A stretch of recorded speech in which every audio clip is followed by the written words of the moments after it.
యమునా పటక్ గారు, కష్టాన్ని చూశారు, నష్టాన్ని చూశారు, ఇప్పుడు ఆ స్వామివారి వైభోగాన్ని చూస్తున్నారు. ఈరోజు హనుమత్ జయంతి. సో ఇటువంటి రోజు ఒకటి వస్తుందని మీకు ముందుగానే తెలుసు. మీ సంకల్ప బలం ఈ రోజు ఇక్కడ వరకు నడిపించింది. సో ఈరోజు పూజా కార్యక్రమాలు చేసి ఇప్పుడు మీరు ఇక్కడికి వచ్చి మరలా అంటే ఈరోజు కార్యక్రమం ఉంది అయినా కానీ మనము భక్తుల్లో చైతన్యాన్ని తీసుకురావాలని చెప్పి ఈరోజు మరలా ఇక్కడికి వచ్చి స్టూడియోలో మాట్లాడుతున్నారు. సో ఎలా అనిపిస్తుందమ్మా మీకు? ముందుగా మన జాగోరే జాగోకి ఈరోజు మనకు సహకరిస్తూ మనని వచ్చినందుకు పెద్దలందరికీ కూడా నమస్సులు. అలాగే ఏ సంకల్పంతో అయితే జాగోరే జాగో అనుకుంటూ మనం ఈ ఒక కార్యక్రమానికి రూపకల్పన చేశామో మరి భగవంతుడు సంపూర్ణంగా ఆశీర్వదిస్తున్నాడు అనే ఒక నమ్మకం నిజంగా బలంగా కలుగుతున్నదని చెప్పడానికి ఎటువంటి సంకోచం లేదు. ఎందుకంటే ప్రతి ఆలయానికి సంబంధించి ఆ పూర్వ వైభవం తీసుకురావడం ఒక ఎత్తు అయితే ఆలయ ఆస్తులు కబ్జాకి గురయ్యి మరి ఎందుకు ఆ దీనావస్థలో ఉన్నాయి అనే దాని మీద కూడా మనం చేస్తున్న ఈ యొక్క ధర్మ పోరాటం అంటాను నేను. దాంట్లో మరి ఈరోజు మనం సంయుక్తంగా చేస్తున్న ఈ యొక్క ధర్మ పోరాటంలో భగవంతుడు అడుగడుగున ఆయనే నడిపిస్తున్నాడు అనే దానికి ఎటువంటి సంకోచం లేదు.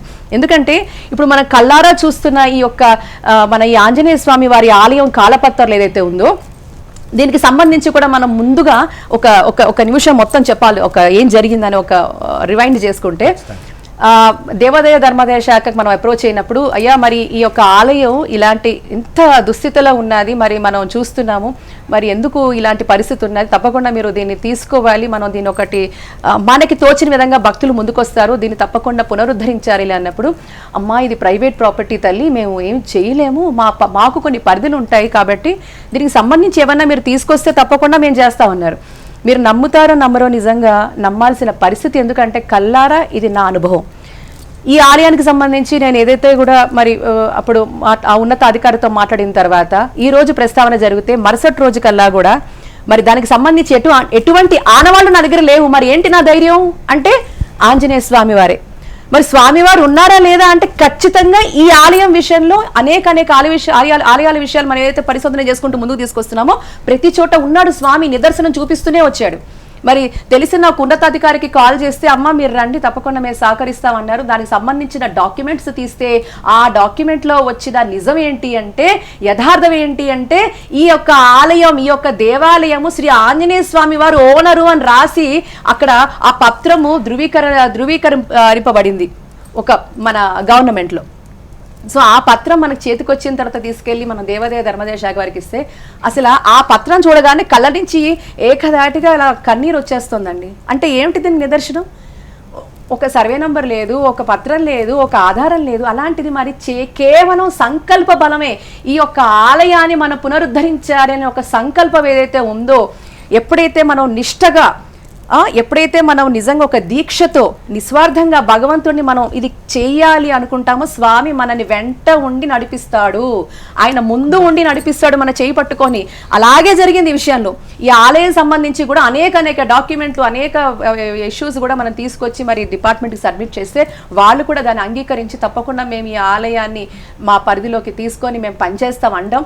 అలాగే విశేషంగా స్థానిక పోలీస్ వారి సహకారం కూడా అక్కడ చాలా ప్రధానంగా పాత్ర పోషించింది. అక్కడ ఎస్హెచ్ఓ గారు కావచ్చు, ఏసీపీ గారు కావచ్చు, డీసీపీ గారు కావచ్చు, సిపి గారు కావచ్చు, ఇలా యావత్ ప్రతి ఒక్కరు డిపార్ట్మెంట్లో ఉన్న ప్రతి ఒక్కరు అన్ని స్థాయిలో వాళ్ళు కూడా ఆలయం వస్తే బాగుంటుందని వాళ్ళు విశేషంగా కృషి చేసి మాకు సహకరించారు. మరి ఈరోజు మన హెచ్ఎన్ మాధ్యమంగా కూడా ఈరోజు ఈ కార్యక్రమం నిర్విఘ్నంగా జరుగుతుందంటే పోలీస్ శాఖ వారు కూడా అంతే మాకు చాలా పూర్తిగా సహకరించారు, దేవాదాయ ధర్మాదాయ శాఖ వారు సహకరించారు, అనేక మంది పరోక్షంగా నేరుగా అజ్ఞాతంగా కూడా చాలా మంది మనకు సహకరిస్తూనే ఉన్నారు. అలాంటి పెద్దలందరికీ కూడా తలవంచి వారందరికీ పాదాభివందనం చేస్తున్నాము. ఇక్కడ ఏంటంటేనండి ఈ సంకల్పం అన్నిటికీ మించి ఇంకొక పెద్ద ఛాలెంజ్ మేము ఎదుర్కొంటోంది ఏంటి అంటే ప్రధానంగా పెద్దవాళ్ళందరూ ఉన్నారు కాబట్టి ఈ విషయం మనం తప్పకుండా ప్రస్తావించాలి మన మాధ్యమంగా. ఎక్కడైతే హిందూ ఆలయాలు ఇలాంటి నిరాదరణకు గురవుతున్నా ఇప్పుడు చాలా వరకు చూడండి అన్య మతస్థులు ఉన్న చోట అధికంగా మన హిందూ ఆలయాలు ఉన్నాయి, అలాంటి చోట నిరాదరణకు గురవుతున్నాం. అలాంటప్పుడు ఈరోజు భక్తులలో చైతన్యం రావడం చాలా చాలా ఇంపార్టెంట్.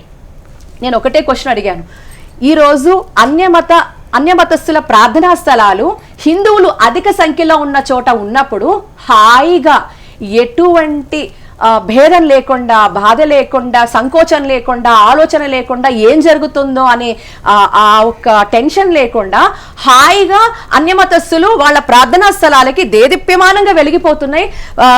వాళ్ళు కూడా చక్కగా ప్రార్థన చేసుకుంటున్నారు. అక్కడ ఎక్కడా కూడా లా అండ్ ఆర్డర్ రాదు, కమ్యూనల్ రాదు, ఏమీ రాదు, ఆలోచన ఉండదు, పెద్దగా హాయిగా పీస్ఫుల్ గా అట్మాస్ఫియర్ చూస్తున్నాం.